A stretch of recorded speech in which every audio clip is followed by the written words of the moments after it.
ریاست مدینہ میں شرعی اداروں سے مذاق۔ نیتوں کا حال اللہ جانتا ہے اور مجھ سمیت کسی انسان کو یہ حق نہیں پہنچتا کہ کسی کے نیک نیت یا بد نیت ہونے کے بارے میں فتویٰ صادر کریں۔ ہم انسان قول اور عمل دیکھ کر رائے قائم کرنے کا حق رکھتے ہیں اور اسی بنیاد پر رائے کا اظہار کرتے ہیں۔ اسی طرح یہ صرف رب کائنات ہی جانتا ہے کہ کون نیک اور کون گناہ گار ہے۔ دوسری بات یہ کہ وہ شخص مسلمان نہیں ہو سکتا کہ جو حضرت محمد صلی اللہ علیہ وسلم اور ان کے صحابہ کرام رضوان اللہ علیہ اجمعین کو رول ماڈل نہ سمجھے، اور نہ وہ شخص مسلمان ہو سکتا ہے کہ جو اپنے سیاسی نظام کو موجودہ حالات سے ہم آہنگ بنا کر ریاست مدینہ کے بنیادی اصولوں کے مطابق استوار کرنے کی خواہش دل میں نہ رکھتا ہو۔ اسی طرح سیاست میں ریاست مدینہ کو رول ماڈل بنانا اگر تقاضۂ ایمان ہے تو ریاست مدینہ کے پاک نام کو سیاسی مقاصد کے لیے استعمال کرنا ایک انتہائی نامناسب فعل ہے۔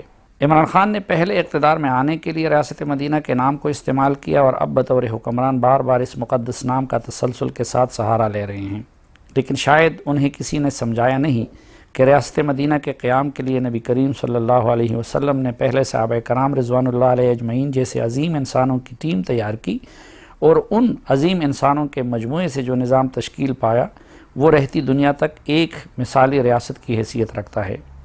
اب عمران خان صاحب نے وزیر قانون الطاف حسین صاحب کے تربیت یافتہ اور پرویز مشرف صاحب کے وکیل فروغ نسیم کو بنایا ہے، پرنسپل سیکرٹری اعظم خان جیسے لبرل اور لیفٹسٹ بیوروکریٹ کو بنایا ہے، ان کے اصل مشیر زلفی بخاری جیسے لوگ ہیں، ترجمانی کے لیے انہوں نے شبلی فراز، فردوس عاشق اور شہباز گل جیسے زبان درازوں کو رکھا ہے۔ دوسری طرف خود کئی مذہبی اصطلاحات کو صحیح طریقے سے بول بھی نہیں پاتے، لیکن سیاست کے لیے نام ریاست مدینہ کا استعمال کرتے ہیں۔ ریاست مدینہ کی اولین خصوصیت یہ تھی کہ وہاں حکمران ہم وقت احتساب کے لیے حاضر ہوتے اور احتساب حکمران وقت سے شروع ہو کر نیچے کی طرف جاتا، لیکن عمران خان صاحب نے خود کو احتساب سے مبرہ قرار دیا ہے۔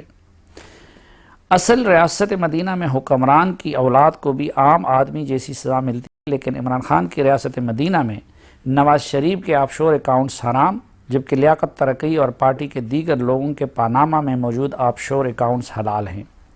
اصل ریاست مدینہ میں منصب کے لیے تقوی اور صلاحیت ہی معیار تھی، لیکن عمران خان کی ریاست مدینہ میں اس کے لیے امیر المومنین یعنی عمران خان کا لاڈلا، خدمتگار، خوش آمدی یا پھر IMF کا نمائندہ ہونا معیار ہے۔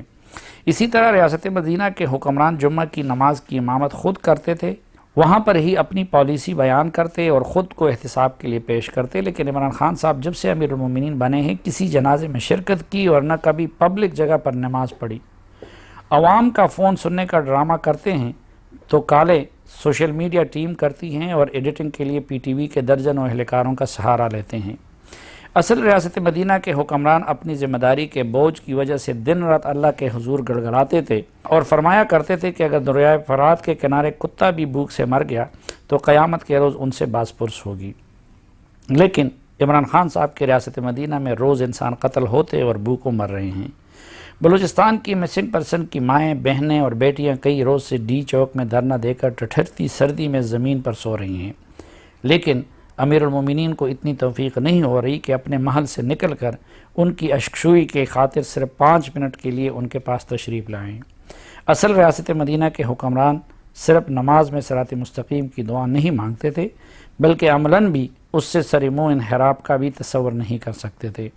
ان کے صراط مستقیم میں یو ٹرن کی رتی بر گنجائش نہیں تھی، لیکن پاکستانی ریاست مدینہ کے امیر المومنین یو ٹرن لینا اپنا فرض اور بڑے لیڈر کی نشانی سمجھتے ہیں۔ نام وہ ریاست مدینہ کا لیتے ہیں، لیکن ان کی حکومت میں شریعت کے نفاذ کی طرف پیش رفت کے لیے بنائے گئے اداروں کی توہین کی جا رہی ہے۔ حالت یہ ہے کہ اسلامی نظریاتی کونسل گزشتہ 4 ماہ سے غیر فعال ہیں۔ سابقہ ممبران کا دور ختم ہو گیا تھا اور نئے ممبران پر اتفاق نہیں ہو رہا۔ وزیر قانون فروغ نسیم، وزیر مذہبی امور نور الحق قادری اور علامہ طاہر اشرفی کے درمیان ممبران کی تقرری پر جھگڑے جاری تھے اور ناموں پر اتفاق نہیں ہو پا رہا تھا۔ اب تینوں نے آپس میں ممبران بانٹ دیے ہیں۔ کچھ ممبران دیگر مقتدر لوگوں کی سفارش پر بھرتی ہوئی ہیں، کسی کو مولانا فضل الرحمان کے خلاف استعمال کرنے کے لیے ممبر بنایا گیا۔ اکثر تقرریاں مسلکی اور سیاسی بنیادوں پر کی گئی۔ میرے پاس لسٹ موجود ہے، لیکن ابھی ان کا نوٹیفیکیشن نہیں ہوا۔ شریعت سے متعلق دوسرے آئینی ادارے یعنی فیڈرل شریعت کورٹ کی توہین یوں کی گئی کہ اس کی عمارت میں جسٹس عظمت سعید کے براڈ شیٹ کمیشن کا دفتر قائم کیا گیا۔ سب لوگ بخوبی واقف ہیں کہ عظمت سعید کس قدر متنازع شخصیت ہیں، اور براڈ شیٹ کے پلاٹ سے بھی دنیا واقف ہے کہ خود اس میں حکومت کے ذمہ داران اور نیب کے سابق سربراہان شریک ہیں۔ ہر کوئی جانتا ہے کہ عظمت سعید کی قیادت میں کمیشن ذمہ داران کو بچانے اور ڈرامہ رچانے کے لیے قائم کیا گیا ہے۔ اب یہ وفاقی شرعی عدالت کی توہین نہیں تو اور کیا ہے؟ سونامی سرکار نے اب مولانا فضل الرحمان کی دشمنی میں دینی مدارس کے وفاقوں کو چھیڑنا شروع کر دیا ہے۔ متعلقہ اور مستند علماء سے مشورے کے بغیر دینی مدارس کے نئے وفاق قائم کیے جا رہے ہیں، اور ہر کوئی جانتا ہے کہ اصل مقصد چند مسالے کو تقسیم کر کے کمزور کرنا ہے۔